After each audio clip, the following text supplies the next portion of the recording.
بسم اللہ الرحمن الرحیم۔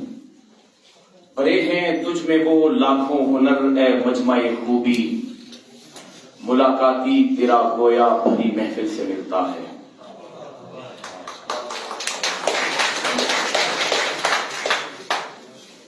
ہر مطیع و تابع فرمان تلمیذ کی مانند خاکسار کو جس نابغہ روزگار شخصیت کے روبرو زانوئے تلمس طے کرنے کی سعادت حاصل رہی ہے، وہ اپنی تمام تر علمی وجاہت اور ادبی صباحت کے بابست خاصان فکر و فن کے ہم گنا اور طالبان تحقیق و تنقید کے درمیان مسند خصوصیت پر رونق افروز ہے۔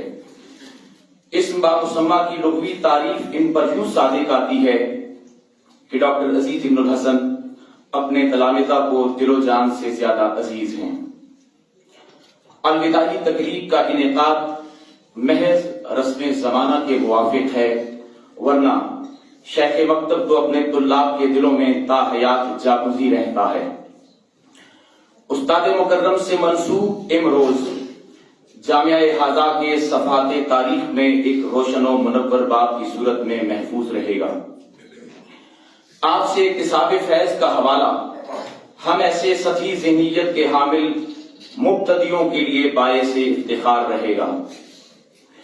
میں ذاتی تاثر کی بنا پر کہہ سکتا ہوں کہ ڈاکٹر عزیز ابن الحسن کا سلسلہ کلام تو ایک طرف، آپ کا ثبوت بھی اہل طلب کے لیے کثر علم کے در وا کرتا ہے۔ آپ بظاہر تو سائل یعنی سوال کرنے والے کی طرف چشمے اعتنا سے متوجہ ہوتے ہیں، لیکن در حقیقت آپ کی نگاہ دوربین تخلیق و تنقید کے مختلف دبستانوں پر مرکوز ہوتی ہے۔ شامل جماعت تلامذہ کو مخصوص اسلوب بیان کے ذریعے اردو ادب کے تخلیقی مدارس سے عہد بعہد روشناس کرانا آپ ہی کا خاصہ امتیاز رہا ہے۔ آپ کا انداز گفتار اردو دانوں کو خوش سلیقگی کا لطف دیتا ہے۔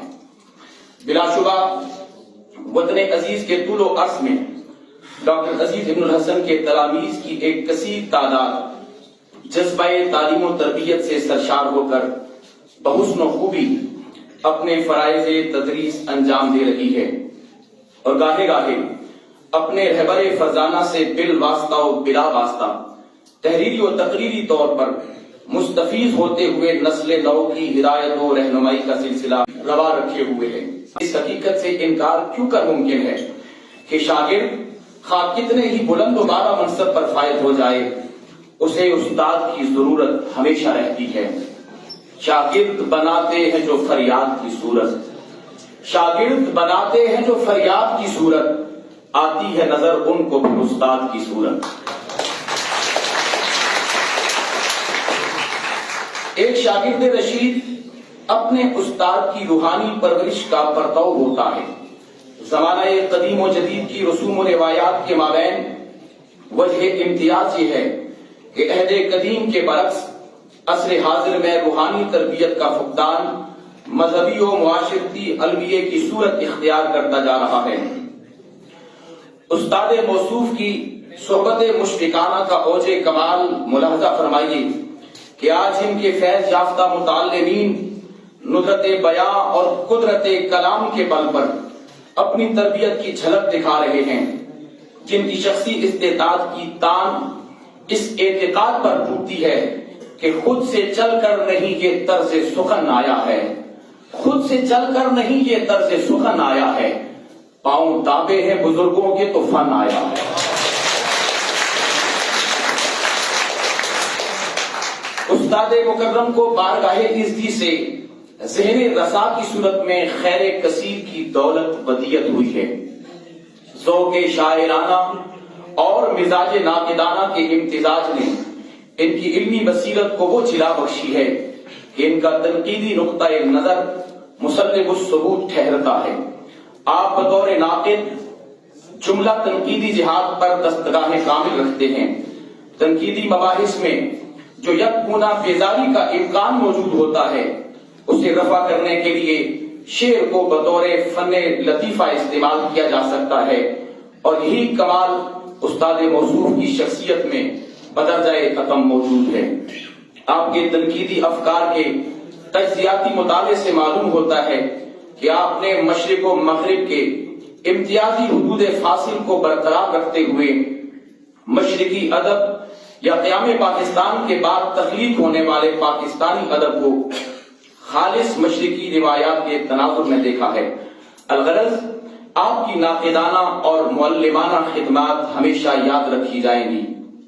استاد مکرم کے باقاعدہ تدریسی سفر کا اختتام اور الوداعی اعزاز و احترام اس حقیقت کے اعتراف کا بین ثبوت ہے کہ استاد تو ہر دور میں انمول رہا ہے۔ میں اپنے تاثراتی مضمون کا اختتام اپنے لکھے ہوئے ایک قطعے کی صورت میں کرنا چاہوں گا، اور مجھے قوی یقین ہے کہ عقیدت کا یہ خراج جن مسعود و موجود جملہ اساتذہ کبار کی عالی جناب میں پیش کر رہا ہوں وہ سے قبولیت کا شرف بخشیں گے۔ عرض کیا ہے، میرے وقار کا دار و مدار ان سے ہے، گلے مزاج کا سارا نکھار ان سے ہے، قلم کو لفظ دیے لب کو جنبش اظہار، ابیل علم میں میرا شمار ان سے ہے۔